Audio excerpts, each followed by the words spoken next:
وعلیکم السلام ورحمۃ اللہ وبرکاتہ۔ یہ بھائی سوال کرتے ہیں کہ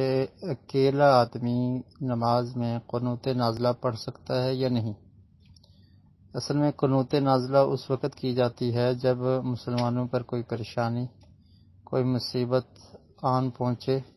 اور کوئی عذاب کی صورت ہو یا کافر مسلط ہو جائیں، تو اس وقت قنوت نازلہ کرنا یہ جائز اور درست ہے،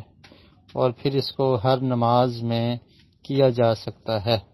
لیکن فجر اور مغرب میں اس کی تاکید ہے کہ اس کو فجر اور مغرب کی نماز میں قنوت نازلہ پڑھی جائے اور کی جائے۔ تو عموماً مسلمان جو مسجد کے قریب ہیں ان نے فرضی نماز جماعت کے ساتھ ہی پڑھنی ہے، الا یہ کہ کوئی عذر ہو جس کی وجہ سے وہ مسجد میں حاضر نہ ہو سکتے ہوں، ورنہ ان کے لیے مسجد میں باجماعت نماز ادا کرنا ہوتی ہے۔ تو باجماعت امام صاحب قنوت کروائیں گے تو ان کے ساتھ آپ نے قنوت کرنی ہے۔ اگر آپ علیحدہ کے بھی نماز پڑھ رہے ہیں فرضی نماز، تو یہ مستحب ہے، جائز ہے کہ اگر کوئی ایسا معاملہ ہے تو اس وقت آپ قنوت اکیلے بھی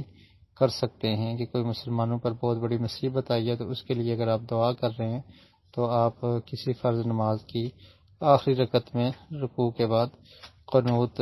خود سے بھی کر سکتے ہیں۔ یہ ایک دعا ہے، اور یہ صرف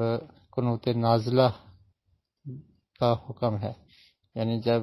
کوئی اس طرح کی پریشانی آ جائے اور کوئی مصیبت آ جائے تو اس وقت پھر مستحب ہے کہ آپ اکیلے بھی کر لیں، تو یہ درست ہے، علماء نے اس کو جائز قرار دیا ہے۔